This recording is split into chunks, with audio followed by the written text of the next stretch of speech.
Hello बच्चों पिछली class में हमने डिस्कस किया था electric field due two point charge. वहां पर जो फॉर्मूला आया था वो आया था के q upon r square. Means किसी भी पॉइंट चार्ज के कारण आर डिस्टेंस पर जो इलेक्ट्रिक फील्ड आएगा उसका मैग्नीट्यूड का फॉर्मूला तो आ गया के क्यू अपॉन आर स्क्वायर। साथ के साथ हमने उसको वेक्टर नोटेशन में लिखा था के q upon r square multiply by r cap. तो बच्चों आज इलेक्ट्रिक फील्ड के वेक्टर नोटेशन को हम डिस्कस करेंगे कि वेक्टर फॉर्म में हम अपना आंसर कैसे निकालेंगे। चलो स्टार्ट करते हैं। देखो बच्चों, किसी भी पॉइंट चार्ज के कारण पॉइंट पी पर जो इलेक्ट्रिक फील्ड था उसको मैंने आपको फॉर्मूला बता दिया था। और फॉर्मूला क्या था? मैग्नीट्यूड की बात करें तो मैग्नीट्यूड आएगा के क्यू अपॉन आर स्क्वायर। यहाँ पे कैपिटल क्यू क्या होगा? सोर्स चार्ज होगा। अगर इसको वेक्टर नोटेशन में लिखेंगे तो यहां पर हमने बताया था आर कैप से मल्टीप्लाई करना है। आर कैप से मल्टीप्लाई कर देंगे आप। यहाँ पे आर कैप क्या होगा? R cap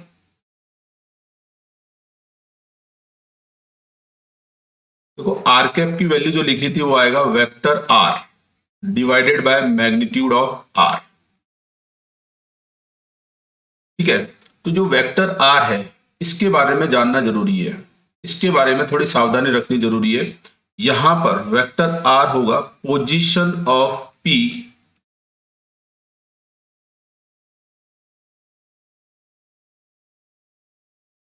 with respect to source charge. यहां पे बच्चों सोर्स चार्ज का कैपिटल क्यू है। तो आपको ध्यान रखना है इस इलेक्ट्रिक फील्ड के नोटेशन में जो आर कैप आ रहा है जिसका फॉर्मूला होता है vector r divided by its magnitude. यहां पर जो वेक्टर आर आएगा ये होगा position of point p with respect to source charge q. यानी जिस पॉइंट पर आप इलेक्ट्रिक फील्ड निकाल रहे हो उस पॉइंट का पोजीशन वेक्टर फाइंड आउट करना है चार्ज क्यू के रेस्पेक्ट में। ठीक है, जैसे सपोज, और इसको निकालने का तरीका क्या होता है? ये क्या है बच्चों? Position of p with respect to q. Q के रेस्पेक्ट में पी की पोजीशन लिखनी है।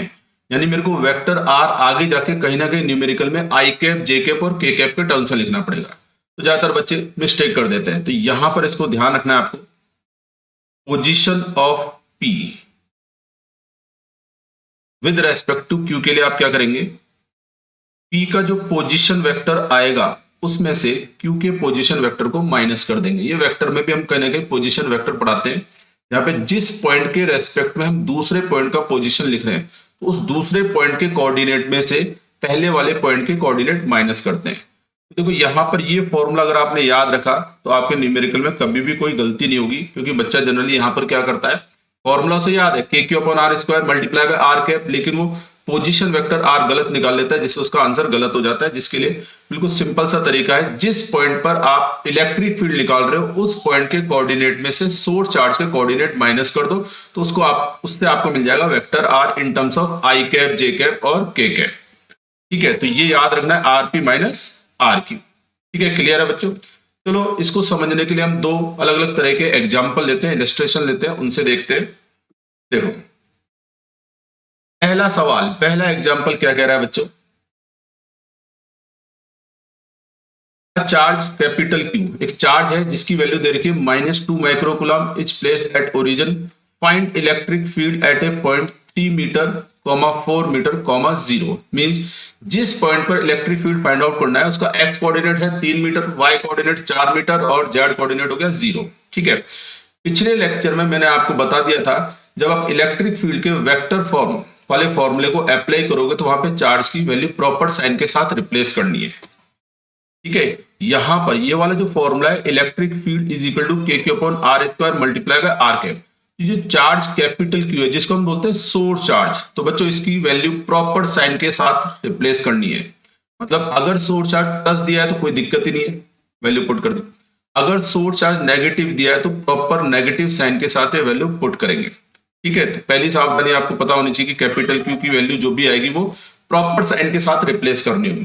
दूसरी सावधानी यहाँ पर वो जो मैंने आपको बताई आते ही, जो वेक्टर आर होगा ये होगा position of p with respect to q, जिसमें से आप क्या करेंगे पी के कोऑर्डिनेट में से क्यू के कोऑर्डिनेट को माइनस करो। सिंपल सा है याद करने का तरीका। तो देखो ये जो न्यूमेरिकल दिया है इस न्यूमेरिकल को हम देखते हैं किस तरह सॉल्व करेंगे। तो देखो इस सवाल की बात करें तो ये सवाल सबसे आसान लेवल पे जाएगा, क्योंकि अगर आप देखो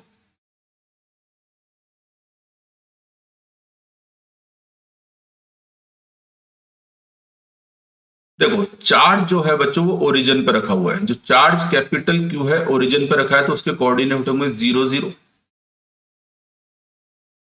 पॉइंट पी पर हमको इलेक्ट्रिक फील्ड निकालना है और पॉइंट पी के कोऑर्डिनेट दिए 3,4,0 मीटर में दिए। ठीक है, चार्ज क्यू और पॉइंट पी को मिलाने वाली जो लाइन सेगमेंट होगा उसकी लेंथ होगा डिस्टेंस, क्यू और पी के बीच की डिस्टेंस। ठीक है, यानी हमें वेक्टर आर निकालना है। ये तो बड़ा सिंपल सवाल है, क्योंकि जो चार्ज है वो ओरिजिन पर रखा हुआ है और ओरिजिन के रेस्पेक्ट में किसी पॉइंट का पोजीशन वेक्टर क्या होता है, एक्स आई कैप प्लस वाई जे कैप प्लस जेड के कैप। सिंपल सा तरीका होता है। अगर उस पॉइंट के कोऑर्डिनेट है एक्स वाई जेड, यहां पर हम सीधे सीधे, क्योंकि हमें फॉर्मूला तो हम अप्लाई कर देंगे, तो देखो पोजीशन वेक्टर आर अगर मैं लिखूं तो जो मैंने आपको तरीका बताया उससे भी आप कर सकते हो। यहां पर पॉइंट पी के कोऑर्डिनेट में से क्यू के कोऑर्डिनेट माइनस करो, तो देखो पी का एक्स कोऑर्डिनेट कितना है 3, क्यू का एक्स कोऑर्डिनेट कितना है 0, तो 3 में से 0 माइनस करेंगे तो ये आएगा 3 आई कैप। वाई कोऑर्डिनेट की बात करें तो 4 माइनस 0 तो ये आ जाएगा 4 जे कैप। जेड कोऑर्डिनेट की बात करें तो पी का भी जेड कोऑर्डिनेट 0 है और जो चार्ज है उसका भी कोऑर्डिनेट क्या हो गया, जेड कोऑर्डिनेट 0 हो गया। तो बच्चों ये आ गया मेरे पास वेक्टर आर की वैल्यू। ठीक है, ये मेरे पास वेक्टर आर आ गया 3 i cap plus 4 j cap और इसका यूनिट होगा मीटर। इसका मैग्नीट्यूड हम निकाल सकते हैं। इसका मैग्नीट्यूड हमारे पास आएगा, तो आपको पता होना चाहिए कोई भी वेक्टर अगर आई कैप जे कैप के टर्म्स में लिखा है तो मैग्नीट्यूड कैसे निकालते हैं, आई कैप के कोएफिशिएंट का स्क्वायर करेंगे, जे कैप के कोएफिशिएंट का स्क्वायर करेंगे और ये आ जाएगा 9 और 16 ऐड करेंगे 25, 25 का स्क्वायर रूट आएगा 5।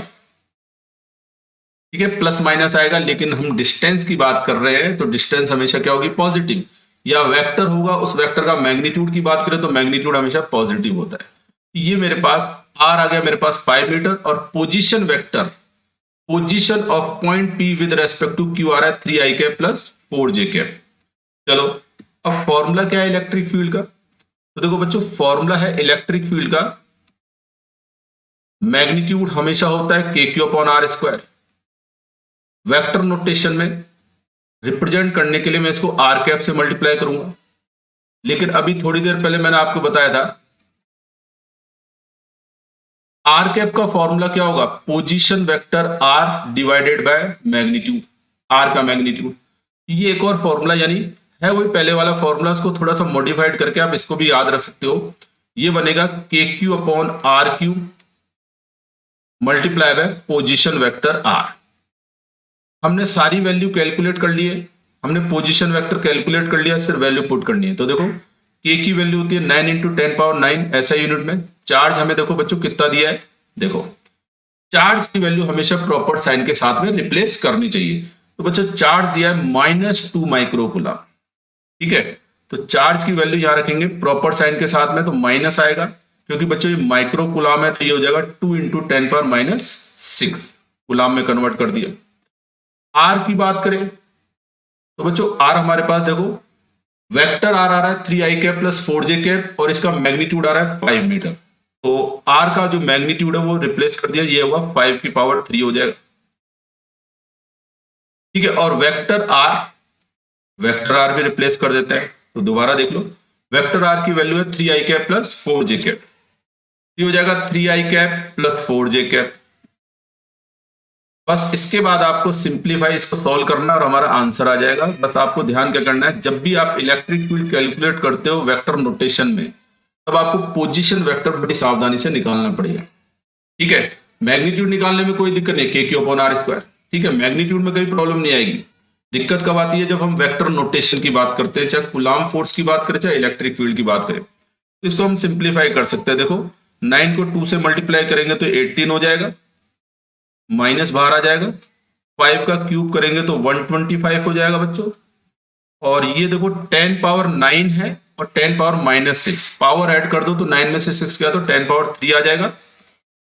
और ब्रैकेट में चल रहा है vector notation 3 i cap plus 4 j cap. इसको सॉल्व कर लेंगे, आंसर आ जाएगा। जैसे 10 पावर 3 में से एक जीरो में 18 को दे दो तो ये हो जाएगा 180, 180 में 125 से डिवाइड करेंगे, ये बनेगा 1.44 इंटू 10⁻³ ब्रैकेट में आ जाएगा 3i cap plus 4j cap. और बच्चों इलेक्ट्रिक फील्ड का ऐसा यूनिट होता है न्यूटन पर कूलम। तो ये हमारा आंसर है। तो डिपेंड करेगा, अगर हम ऑब्जेक्टिव पैटर्न का एग्जाम दे रहे हैं तो डिपेंड करेगा 4 ऑप्शन में आंसर किस तरह से अरेंज किया है, एडजस्ट किया है। हो सकता है 1.44 को अंदर मल्टीप्लाई करके आंसर दिया हो, तो आप इस 1.44 को अंदर मल्टीप्लाई कर दो, 3 से मल्टीप्लाई कर दो तो आई कैप का कोफिशिएंट आ जाएगा, और 4 से मल्टीप्लाई करेंगे जे कैप का कोफिशिएंट आ जाएगा। ठीक है, यहां पर ये गलत लिख दिया है, 10⁻³ था, ये 1000 था जिसमें से 018 को दे दिया तो ये 10⁻2 बचेगा। तो बच्चों ये था एक सिंपल एग्जांपल जिसमें बहुत आसान कहानी चल रही थी कि जो चार्ज वो पहले से ओरिजिन पर रखा हुआ है। जब चार्ज ओरिजिन पर रखा है तो आपकी गलती होने के चांस बहुत कम होते हैं, क्योंकि ओरिजिन के रेस्पेक्ट में पोजीशन वेक्टर निकालना बड़ा आसान होता है। ठीक है, अब हम क्या करते हैं, इसी तरह का एक और सवाल लेते हैं लेकिन जिसमें चार्ज ओरिजिन पर नहीं है, यानी जो सोर्स चार्ज है बच्चों उसका ओरिजिन पे होना जरूरी नहीं है, इसलिए आपको पोजीशन वेक्टर आर के बारे में ध्यान रखना होता है। तो देखो ये है मेरे पास अगला सवाल। देखो ये सवाल क्या कह रहा है, एक चार्ज है जिसकी वैल्यू बच्चों दे रखी है 12 माइक्रोकूलम, पॉजिटिव चार्ज दे दिया, सोर्स चार्ज दे दिया 12 माइक्रोकूलम। ये जिस पॉइंट पर रखा है बच्चों उसके कोऑर्डिनेट दिए 1, -3, 2 मीटर में दिए हैं। लास्ट में ही देखो ये मीटर है। जब भी आपको कोऑर्डिनेट दिए जाएंगे तो बच्चों आपको यूनिट का ध्यान रखना, अगर सेंटीमीटर दिया है तो ऐसा यूनिट में कन्वर्ट करने के लिए सेंटीमीटर को मीटर में कन्वर्ट कर देंगे, क्योंकि हम अपना फाइनल आंसर किस में निकालना चाह रहे हैं, ऐसा यूनिट में। और हमको एक पॉइंट है जिस पर हमें इलेक्ट्रिक फील्ड निकालना है इस चार्ज के कारण, और उस पॉइंट के कोऑर्डिनेट दे दिए 3, -1, 1। ठीक है, फॉर्मूला आपको पता चल गया। किसी भी चार्ज के कारण किसी भी पॉइंट पर इलेक्ट्रिक फील्ड अगर आपको निकालना है वेक्टर नोटेशन में, तो वो बनेगा KQ/R का पावर 3, और ये हो जाएगा पोजीशन वेक्टर R, जिसको हम बार बार इसलिए बता रहा हूं कि आप गलती ना करो। ये होता है पोजीशन ऑफ वेक्टर R का मतलब position of P with respect to Q। और आपको क्या सिखाया था, ये वेक्टर R निकालने के लिए आप क्या करेंगे, P के पोजीशन वेक्टर में से Q का पोजीशन वेक्टर माइनस कर दो। यह सिंपल सा है, P के कोऑर्डिनेट में से Q के कोऑर्डिनेट माइनस कर दो। ठीक है, P बनेगा पॉइंट ऑफ ऑब्जर्वेशन, Q बनेगा सोर्स चार्ज। और जब मैंने आपको vector forms of Coulomb's law बताया था, वहां बताया था पोजीशन वेक्टर R की डायरेक्शन हमेशा होती है away from source charge, away from source charge towards point P। ठीक है, तो देखो P के कोऑर्डिनेट बच्चों क्या है मेरे पास, ये हो गया पॉइंट P, ये Q के कोऑर्डिनेट है, तो P के कोऑर्डिनेट में से Q के कोऑर्डिनेट माइनस करते हैं। चलो पहले बात करते हैं x कोऑर्डिनेट की। तो देखो यहां पर P का x कोऑर्डिनेट है 3, Q का x कोऑर्डिनेट 1 है, तो 3 - 1 मल्टीप्लाई कर देंगे i कैप से, प्लस अब बात करते हैं y कोऑर्डिनेट की। तो P के y कोऑर्डिनेट में से Q का y कोऑर्डिनेट माइनस करते हैं, तो देखो P का y कोऑर्डिनेट -1 है, लेकिन Q का y कोऑर्डिनेट कितना, -3, माइनस कर देंगे तो ये +3 हो जाएगा। ये हो जाएगा j कैप, प्लस अब P के z कोऑर्डिनेट में से Q का z कोऑर्डिनेट माइनस कर दो, तो 1। देखो P का z कोऑर्डिनेट 1 है और Q का z कोऑर्डिनेट 2 है, तो ये हो जाएगा 1 - 2, और ये जाएगा k कैप। इतनी सावधानी आपको रखनी है कि किस तरह से हमें पोजीशन वेक्टर फाइंड आउट करना है, बड़े आसान तरीके से आ जाता है। 2-3 सवालों की प्रैक्टिस करेंगे तो दिमाग में छप जाता है क्या करना होता है। यहां पर बच्चों जो पोजीशन वेक्टर आएगा, 3 में से 1 माइनस करोगे 2 आ जाएगा, तो ये हो जाएगा 2i कैप। -1 में 3 ऐड करोगे तो बच्चों ये हो जाएगा -2j कैप हो जाएगा। 1 में से 2 माइनस कर रहे हो तो -k कैप हो जाएगा। तो ये आ गया बच्चों पोजीशन वेक्टर मीटर। ठीक है, ठीक है, इस फॉर्मूले में इलेक्ट्रिक फील्ड के फॉर्मूले में k की वैल्यू हमें पता होती है, चार्ज की वैल्यू हमें गिवन है, हमें सिर्फ पोजीशन वेक्टर फाइंड आउट करना होता है। नीचे आ रहा है r की पावर क्यूब, जहां पे r क्या होता है, magnitude of position vector r। तो मैग्नीट्यूड निकाल लो। मैग्नीट्यूड निकालने का बड़ा आसान तरीका है, हर बच्चे को याद हो जाता है। आई कैप का कोएफिशिएंट कितना है बच्चों, +2, तो इसका स्क्वायर करेंगे। जे कैप का कोफिशिएंट, कोफिशिएंट का मतलब है जे कैप के साथ मल्टीप्लाई कौन हो रहा है, तो बच्चों जे कैप के साथ -2 मल्टीप्लाई हो रहा है। यहाँ पे जे कैप का कोफिशिएंट होगा -2, के कैप का कोफिशिएंट बच्चों होगा -1। ठीक है, अगर हम देखें तो क्या आ रहा है हमारे पास, 2 का स्क्वायर करेंगे 4 आएगा, -2 का स्क्वायर भी 4 आएगा, 4 और 4 8, -1 का स्क्वायर करेंगे 1 आएगा, 9, 9 का स्क्वायर रूट बच्चों आएगा 3। इट मींस सोर्स चार्ज और पॉइंट पी के बीच का जो डिस्टेंस है, जो सेपरेशन है, वो कितना आ रहा है हमारे पास, 3 मीटर आ रहा है। बस अब करना क्या है, हमारे पास पोजीशन वेक्टर आर की वैल्यू आ गई, तो वो वैल्यू यहां पुट कर देंगे, आर का मैग्नीट्यूड आ गया, वो यहां पुट कर देंगे। ठीक है, तो चलो अगली स्लाइड में देख लेते हैं और सॉल्व कर देते हैं इसको। नाउ मुझे निकालना है इलेक्ट्रिक फील्ड वेक्टर नोटेशन में, तो इलेक्ट्रिक फील्ड का फॉर्मूला जो था उसको दोबारा लिख देते हैं। ये है मेरे पास के क्यू अपॉन आर की power 3 multiply by position vector r, value put कर दो। अब सिंपल सा काम है, अब करना क्या है, सॉल्व करना है बस। ठीक है, आधा काम तो पहले ही हो गया, पोजीशन वेक्टर आर आपने अगर करंट निकाल लिया तो आधा काम हो चुका है आपका। के की वैल्यू 9 इंटू 10 पावर 9 होता है ऐसा यूनिट में। चार्ज बच्चों आपको दिया है 12 माइक्रोकुलाम। देखो चार्ज की वैल्यू दे रखी है 12 माइक्रोकुलाम, पॉजिटिव चार्ज है इसलिए कोई दिक्कत नहीं, और चार्ज चाहे प्लस दे चाहे माइनस दे, आपको प्रॉपर साइन के साथ वैल्यू रिप्लेस करनी होती है। ठीक है, तो ये मेरे पास है 12 माइक्रोकुलाम है, तो कुलाम में कन्वर्ट करने के लिए 10 पावर -6 हो जाएगा। नीचे आ रहा है आर, वेक्टर आर का मैग्नीट्यूड का पावर क्यूब, वो आया 3, तो बच्चों ये हो जाएगा 3 का पावर 3 हो जाएगा। और यहां लिखेंगे पोजीशन वेक्टर आर की वैल्यू पुट कर देते हैं। पोजीशन वेक्टर की वैल्यू कितनी है मेरे पास, 2 -2 -1, मतलब शॉर्ट में मैंने बोल दिया 2i cap -2j cap -k cap, तो वैल्यू पुट कर देते हैं 2i cap -2j cap -k cap. और ये इलेक्ट्रिक फील्ड आएगा न्यूटन पर कूलम में, क्योंकि मैंने जितने भी इलेक्ट्रिक फील्ड के फॉर्मूले राइट हैंड साइड में जितने भी फिजिकल क्वांटिटी आई उनकी ऐसे वैल्यू पुट की है। चलो काटा पीटी कर लेते हैं, काटा पीटी करते हैं। तो देखो ये 9 होगा, नीचे आ रहा है 3 की पावर 3, जिसको आप इसके 3 की पावर 2 मल्टीप्लाई बाय 3, ये नीचे बचेगा 3। ठीक है, आप देखो ये हो जाएगा 3 4 जा 12 हो जाएगा। तो देखो electric field notation vector notation में क्या आ रहा है, देखो 10 पावर 9 -6, तो ये हो जाएगा 10 पावर 3। अब ये 4 को आप अंदर मल्टीप्लाई करना चाहो तो अंदर मल्टीप्लाई कर दो, कोई फर्क नहीं पड़ता, चलो अंदर मल्टीप्लाई कर दे। 4 को अंदर, अंदर का मतलब है ये वाले एक्सप्रेशन में, 4 2 जा 8, ये हो जाएगा 8i कैप, 4 2 जा 8 -8j कैप -4k कैप, और ऑर्डर बाहर आ जाएगा 10 की पावर जो बनेगी 10 की पावर 9 इंटू 10 पावर -6, ये बन जाएगा 10 पावर 3, ये हो जाएगा न्यूटन पर कूलम। तो बच्चों ये मैंने आज कहानी जो आपको बताई कि इलेक्ट्रिक फील्ड किसी भी पॉइंट चार्ज के कारण किसी पॉइंट पे इलेक्ट्रिक फील्ड का मैग्नीट्यूड तो आप निकाल लोगे k/r² से, क्योंकि मैग्नीट्यूड हमेशा पॉजिटिव होता है। लेकिन अगर वेक्टर नोटेशन में निकालना है, मींस वेक्टर नोटेशन का मतलब होता है कि किसी भी सोर्स चार्ज के कारण किसी पॉइंट पर आपको इलेक्ट्रिक फील्ड डिटरमाइन करना है, फाइंड आउट करना है, निकालना है इन terms of i cap, j cap और के कैप।